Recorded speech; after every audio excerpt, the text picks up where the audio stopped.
Sir నమస్కారం sir. నమస్తే అండి. సార్ వల్లభనేని వంశీని జైల్లో జగన్మోహన్ రెడ్డి గారు ములాఖత్ కాబోతున్నారు సార్. అంటే వల్లభనేని వంశీ అరెస్ట్ అయిపోయిన తర్వాత జగన్మోహన్ రెడ్డి గారు అంటే అనుకున్నంత స్థాయిలో రియాక్ట్ అవ్వలేదు. ఆయన అరెస్ట్ అయిన రోజు తెల్లారి ఆయన ట్వీట్ చేశారు. ఆ తర్వాత వాళ్ళ సోషల్ మీడియా యాక్టివ్‌గా ఏదో పోస్టులు పెట్టింది. కానీ ఈయన అంత తీవ్రంగా వల్లభనేని అరెస్ట్‌ని అయితే ఖండించలేదన్న విమర్శ అయితే ఆయన మీద ఉంది. ఈ నేపథ్యంలో ఇప్పుడు ఆయన ములాఖత్ కలవడం అంటే పరామర్శ యాత్ర అని ఒకటి పెట్టుకున్నారు కదా ఈయన. అందులో భాగంగా ఇప్పుడు వెళ్లి కలుస్తున్నారు. మరి దీని పట్ల ఇది ఎటువంటి సందేశం ఇస్తుంది? కలిసారు మీరేం కదా, చెప్తారు? జైలు దగ్గర మాట్లాడాడుగా ఆయన మీడియాతో మాట్లాడుతూ హ్మ్. వాంటెడ్‌గా దాడులు జరుగుతున్నాయి. అంటే ఆ రోజున జరిగినటువంటి సంఘటన గురించి కూడా ప్రస్తావించాడు ఆయన. అంటే ఈ సంఘటన, ఈ అరెస్టు దేనికి ప్రతీకారంగా జరుగుతోంది అనేది కూడా మెన్షన్ చేశాడు ఆయన.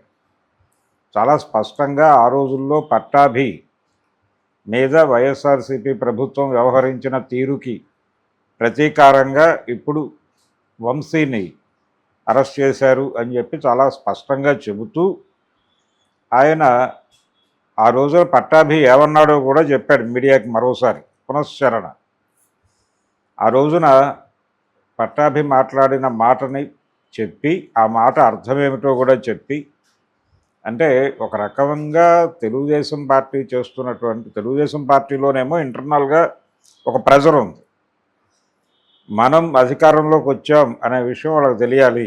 వాళ్ళు మనల్ని ఏ ఇబ్బందులు అయితే పెట్టారో దానికి మనం రియాక్ట్ అవ్వాలి కదా, ఆ రియాక్షన్ కనిపించడం లేదు అని చెప్పి తెలుగుదేశం పార్టీని భుజాన మోస్తున్న మీడియా, అంటే మెయిన్ స్ట్రీమ్ మీడియా, అలాగే సోషల్ మీడియా ప్లాట్ఫామ్స్లో కూడా రకరకాల కామెంట్స్ వినిపించినాయి. సెటైర్లు వేశారు, జోకులు వేశారు, రెచ్చగొట్టే ప్రయత్నాలు చేస్తూ వచ్చారు నిరంతరంగా. ఇప్పటికీ ఆ విమర్శలు నడుస్తున్నాయి. ఇప్పటికీ గన్నవరం ప్రాంతం తెలుగుదేశం నాయకులు చాలామంది మీడియా ముందుకు వచ్చి మాట్లాడుతున్న మాటలు చూస్తే ఇంకా బలమైన కేసులు పెట్టాలి, ఇంకా బలమైనటువంటి అతన్ని ఇప్పట్లో బయటకు రానివ్వకూడదు అన్న టోన్లో మాట్లాడుతున్నారు. అలాగే చాలామంది టార్గెట్ వీళ్ళకి, అంటే నెక్స్ట్ గుడివాడ టార్గెట్టు, తర్వాత రోజా టార్గెట్టు, తర్వాత మచిలీపట్నం ఆయన పేరుని నాని టార్గెట్టు.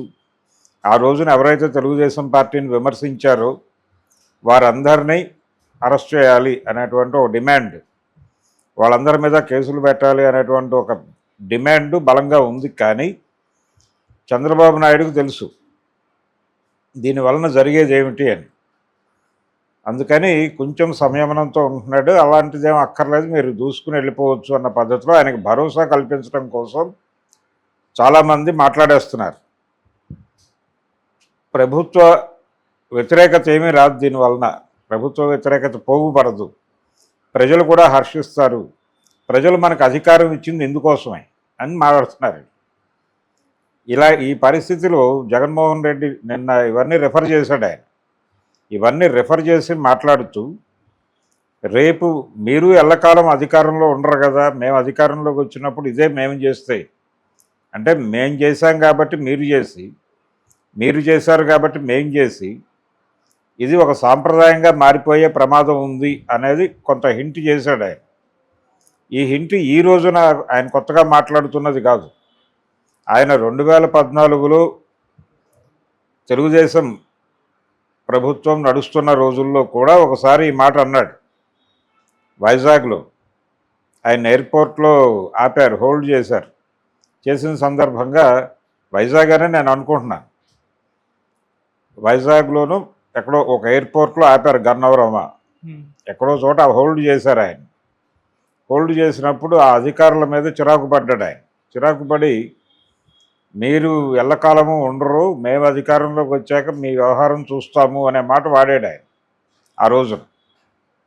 ఇది ఒక ధోరణిగా మారిపోయింది. అంటే అసెంబ్లీలో వ్యవహార శైలిలో కూడా ఇది కనిపిస్తోంది.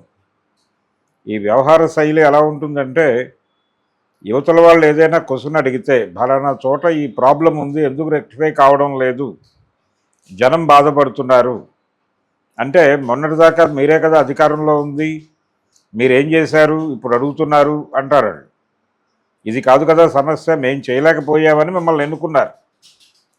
మీరు అధికారంలోకి వచ్చిన సంవత్సరం తర్వాత కూడా ఆ ప్రాబ్లం అలాగే ఉంది. దాన్ని పరిష్కరించడానికి మీరు ఏం చేస్తున్నారు అనేది చెప్పాలి. అది సమాధానం. చేయటానికి ఉన్న సమస్యలు ఏమిటో చెప్పాలి. అప్పుడు మీరెందుకు ప్రయత్నించలేదు అనేది అసలు ఇష్యూ కాదు అది. కానీ అదే మాట్లాడుతున్నారు. దాంతో అవతల వాళ్ళు అరుస్తారు, వీళ్ళని సస్పెండ్ చేస్తారు, అయిపోతుంది. ప్రజా సమస్యలు మాట్లాడుకోవడానికి కదా అసెంబ్లీ ఉంది. అక్కడ ప్రజా సమస్యలు మాట్లాడరు. వీళ్ళు ప్రజా సమస్య లేవనెత్తగానే వారు మీరు పీకింది ఏమిటి అంటారు. ఇదే ఇష్యూ. ఇక్కడే కొట్టుకుంటారు, అయిపోతుంది, క్లోజ్ ఆ రోజుకి. అది ముందు కదలదు. ఎక్కడ వేసిన గొంగడు అంటే అక్కడే ఉంటుంది అది. ఇది ఒక కల్చర్గా మార్చి పడేశారు రాజకీయాల్లో. ఇప్పుడు మేము అధికారంలోకి వస్తే మిమ్మల్ని అరెస్ట్ చేస్తాం, మీరు అధికారంలోకి వస్తే మమ్మల్ని అరెస్ట్ చేస్తారా లేదా అనేది వేరే గొడవ అన్న పద్ధతిలో నడుస్తోంది. ఈ అరెస్టుల నుంచి తప్పించుకోవడానికి అధికారం మారగానే ఇమ్మీడియట్గా వీళ్ళందరూ అటు ఫ్లోట్ అయిపోతున్నారు అవతల పార్టీలోకి. అరెస్టుల నుంచి తప్పించుకోవడానికి మాత్రమే వెళ్ళిపోయి ముందు అక్కడికి చేరిపోతే ఇంట్లో ఉంటాం సేఫ్గా అనే ఉద్దేశంతో వెళ్ళిపోతున్నారు. ఈ ప్రమోషన్ కూడా, ఈ ఆపరేషన్ ఆకర్ష్ అనేది కూడా కేసుల రూపంలో జరుగుతున్న ప్రోగ్రామే. రాజకీయ వ్యవస్థ పూర్తి స్థాయిలో భ్రష్టు పట్టిపోవడానికి కారణం అన్ని రాజకీయ పార్టీల కంట్రిబ్యూషన్ ఉంది దీనిలో. వీళ్ళు ఎక్కువ చేశారు, వాళ్ళు తక్కువ చేశారు అనేది కాదు. ఇప్పుడు పర్టికులర్గా ఎక్కువ చూస్తున్నాం. ఎందుకు ఎక్కువ చూస్తున్నాం అంటే, గతంలో ఒక జాతీయ పార్టీ, ఒక ప్రాంతీయ పార్టీ ఉండేది ఇక్కడ. ఈ ప్రాంతీయ పార్టీకి జాతీయ పార్టీకి మధ్య ఘర్షణలు, వాళ్ళు అక్కడ అధికారంలో ఉండేవాళ్ళు, ఇక్కడ ఉండేవాళ్ళు కాదు. ఇక్కడ ఉంటే ఓకే, లేకపోతే కనుక అక్కడ ఉండి ఇక్కడ లేక ఉండేవాళ్ళు. అప్పుడు ఇక్కడ ప్రాంతీయ పార్టీ అధికారంలో ఉంటే ఇష్యూ బేస్డ్గా ఏదో ఫైట్ జరిగేది. ఇప్పుడు అది వెళ్ళిపోయింది. కారణం ఏంటి? రెండు ప్రాంతీయ పార్టీలు ఎమర్జ్ అయి ఉన్నాయి ఏపీలో, తెలుగుదేశం, వైఎస్ఆర్సీపీ. ఇది పరస్పర యుద్ధంగానే మారిపోయింది. ఈ పరస్పర యుద్ధం అనేది ప్రతి చిన్న విషయం పట్టుకుని కూడా యుద్ధం చేస్తున్నారు. వల్లభనేని వంశీ అరెస్టు అనేది ఇప్పుడు కీలకంగా పట్టించుకుని క్యాడర్కి సపోర్టుగా నేనున్నాను అనే విషయం చెప్పడం కోసం ప్రభుత్వం ఇది కక్ష సాధింపు చర్యల్లో భాగంగా చేస్తోంది అనే విషయం ప్రజలకు తెలియజేయటం కోసం, అలాగే ఆ రోజున పట్టాభి మీద జరిగినటువంటి అరెస్టు నేపథ్యంలోనే ఇది జరిగింది, దానికి ప్రతీకారంగానే జరిగింది. ఆ రోజున అతను వ్యవహరించిన తీరు, అతను మాట్లాడిన మాటలు, వాటి అర్థాలు ఆ రేంజ్లో వంశీ ఎప్పుడూ మాట్లాడలేదు. ఆ మాట్లాడినందుకు గాను ఆ రోజున దాడి జరిగింది. ఆయన అన్న మాట ఓపెన్గా చెప్పాడు మైకుల ముందు. ఆయన చెప్పాడు కానీ మనం చెప్పడం ఇబ్బంది. ఆ లెవెల్లో జరిగింది కాబట్టి ఆ దాడి జరిగింది. ఆ దాడి జరగటము అనే దాన్ని సమర్థించాడు ఆయన జగన్మోహన్ రెడ్డి గారు. ఆ రోజున గన్నవరం తెలుగుదేశం పార్టీ కార్యాలయం మీద జరిగిన దాడి సమంజసమైన దాడే, దానిలో ఏమాత్రమూ తప్పు లేదు. ఆ దాడి జరగటానికి పట్టాభి మాట్లాడిన భాష కారణము, వాళ్ళ వైఖరి కారణము, వాళ్ళ సభ్యత కారణము. కనుక దానికి కక్ష సాధింపుగా ఇతన్ని అరెస్ట్ చేయడం అనేది తప్పు. ఇది అన్ని విధాలుగా తెలుగుదేశం పార్టీ పతనము అని చెప్తున్నాడు ఆయన. అది వాస్తవమే, దాంతో ఎవరు విభేదించాల్సిన అవసరం లేదు. కానీ ఈ కల్చర్ కొనసాగితే, కింది నుంచి డిమాండ్ ఉంది కాబట్టి నేను అందరినీ అరెస్ట్ చేస్తాను అంటే, రెండు పార్టీలు కలిసి ఒక నిర్ణయానికి వచ్చేయడం బెటర్. మనం గతంలో కూడా అనుకున్నాం ఇది. అంటే 2 జైళ్ళు నిర్మించాలి. ఇప్పుడు ఉన్నటువంటి జైళ్ళు కాకుండా అమరావతిలోనే 2 జైళ్ళు నిర్మించి, ఒక జైలుకి వైఎస్ఆర్సీపీ పేరు పెట్టి, ఇంకో జైలుకి తెలుగుదేశం జైలు అని పేరు పెట్టేస్తే, వీళ్ళు అధికారంలో ఉన్నప్పుడు వాళ్ళు ఆ జైల్లోకి వెళ్ళిపోతారు. వీళ్ళు నేమ్ ప్లేట్లతో సహా రూమ్స్ పెట్టచ్చు అక్కడ. వీళ్ళు వెళ్ళిపోయి ఆ జైల్లో పడుకుంటారు. వాళ్ళు అధికారంలోకి వస్తే వీళ్ళ జైల్లోకి వెళ్ళిపోయి పడుకుంటారు స్వచ్ఛందముగా. ఇంకా నో ఇష్యూస్. బయట నుంచి ఆంధ్రజ్యోతి పేపర్లో చంద్రబాబు గారు అధికారంలోకి వచ్చి ఇంతకాలం అయింది, వాళ్ళని ఇంకా అరెస్ట్ చేయలేదు ఏంటి అని వ్యాసాలు రాయక్కర్లేదు. మొదటి రోజే అసలు లిస్ట్ కూడా అక్కర్లేదు, టోటల్ వైఎస్ఆర్సీపీ వెళ్ళిపోయి జైల్లో ఉంటుంది. వాళ్ళు గెలిస్తే మీరు కూడా స్వచ్ఛందంగా వెళ్ళిపోయి అందులో ఉండండి. ఈ పరిస్థితి తెచ్చుకుంటున్నారండి. ఇలా రెడిక్యూల్ చేసి జనాలు మాట్లాడుకునే పరిస్థితి కల్పిస్తున్నారు.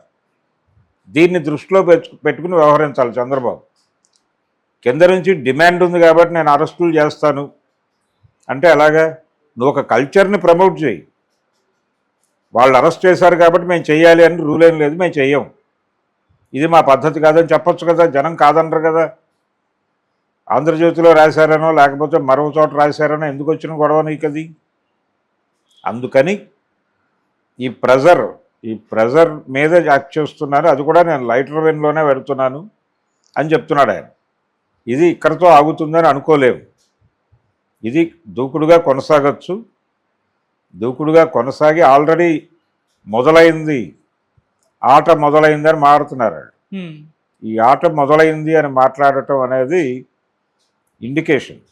ఇదొక ఇండికేషను. వాళ్ళు కూడా హ్యాపీగానే ఉన్నారు. ఇదేదో జరిగితే బాగానే ఉంటుంది. ఒక ఇష్యూ ఉంటుంది వాళ్ళకి మార్కెట్లో మాట్లాడటానికి. అవతల వాళ్ళకి ఇష్యూ లేకుండా చేయటం అనేది నీ ప్రోగ్రాం కావాలి. అవతల ప్రతిపక్షం రోడ్డు మీదకి వచ్చి గొడవ చేయడానికి ఇష్యూ లేకుండా చేయగలిగితే వచ్చే ఎన్నికల్లో నువ్వు గెలవగలుగుతావు. కానీ వీళ్ళ ప్రోగ్రాం ఎలా ఉంది? మనం అధికారంలోకి రాగానే మళ్ళీ గెలవాలి అనేదే ప్రోగ్రాం ఎవరికైనా. ఆ గెలుపుకు వీళ్ళు అనుసరిస్తున్న పద్ధతి ఏంటి? ప్రజల మద్దతు తమకే ఉండేలాగా చూసుకోవడం కాదు, అవతల పార్టీని చంపేయటం ద్వారా మనం గెలవాలనుకోవడం.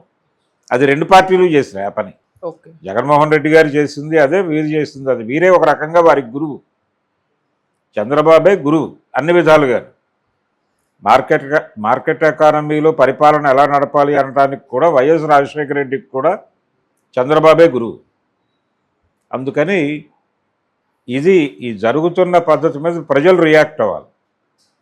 ప్రజలు రియాక్ట్ అయ్యి పౌర సమాజం స్పందించి ఏమిటి గొడవలు, ఏమిటి అరెస్టులు, నువ్వు పరిపాలన మీద దృష్టి పెట్టు. నువ్వు సూపర్ 6 అని హామీలు ఇచ్చావు, అవి అమలు కావడం లేదు. అనేక ఇతర సమస్యలు ఉన్నాయి అక్కడ. అలాగే ఆ రోజున రోడ్లు బాగాలేవు అని చెప్పి గొడవ చేశారు. ఇప్పుడు వాటి పరిస్థితి ఏంటి? ఆ రోజున విమర్శలు ఏ ఏరియాల్లో చేశారు మీరు, అవి జరుగుతున్నటువంటి పరిస్థితి ఏమిటి అనే దాని మీద పౌర సమాజం రియాక్ట్ అయితే తప్ప వీళ్ళిద్దరూ ఆగరు. ఓకే, పౌర సమాజం ఎందుకు నిద్రపోతుందంటే ప్రజా సంఘాలు యాక్టివ్గా లేవు. ఎవరి పనుల్లో వాళ్ళు ఉన్నారు, ఎవరి ప్రోగ్రాంలో వాళ్ళు ఉన్నారు, ప్రజల ప్రోగ్రాంలో ఎవరు లేరు. ఇప్పుడు కమ్యూనిస్ట్ పార్టీలు, వాటి ప్రజా సంఘాలు అవి కదా రోడ్డు మీదకి వచ్చి మాట్లాడాల్సింది. వాళ్ళు ఎఫెక్టివ్గా మాట్లాడట్లేదు. మాట్లాడినా మీడియా పట్టించుకోవట్లేదు, మీడియా ప్రొజెక్ట్ చేయట్లేదు. ఇంత గందరగోళం నడుస్తోంది. Media in total controlled by ఈ రెండు పార్టీలే. ఈ పరిస్థితి దాపురించిన సందర్భంగా మిగిలిన వాళ్ళ ఆటే కాదు అన్న అలాగా రాజకీయం నడుస్తోంది అక్కడ. అందుకని పౌర సమాజం రియాక్ట్ కావాలి, ప్రజా సంఘాలు రియాక్ట్ కావాలి. ఈ రెండు పార్టీల మధ్య ప్యారలల్గా ఒక కంట్రోలింగ్ స్ట్రక్చర్ని నిర్మించాలి. రెండు ప్రాంతీయ పార్టీలు ఉన్న చోట ఎక్కడైనా ఇది జరగాలి. ఇది జరిగితేనే అవి కంట్రోల్లో ఉంటాయి. లేకపోతే మేము అరెస్ట్ అయితే మేము నిర్మించిన మీ జైల్లోకి వెళ్ళిపోండి, లేకపోతే మీరు నిర్మించిన మా జైల్లోకి మేము వెళ్ళిపోతాం అనే పరిస్థితికి వెళ్తున్నారు. అందుకని ఈ గొడవంతా లేకుండా నేనేం చెప్తానంటే 2 జైళ్ళు కట్టేసుకోండి ముందే. అది అమరావతిలోనే కట్టుకోండి. ఎందుకంటే ఇందులో కొంతమంది ఎమ్మెల్యేలు కూడా ఉంటారు, వాళ్ళు సభలకు రావాల్సి ఉంటుంది. ఆ టైం ఉన్నప్పుడు ఎస్కార్ట్తో వాళ్ళు సభకు వచ్చి వెళ్ళిపోతారు జైలుకి. కన్వీనియంట్గా ఉండాలి. అసెంబ్లీకి నియర్ బై ఉంటే బెటర్ జైలు. ఎలాగో అమరావతిలో స్పేస్ ఉంది.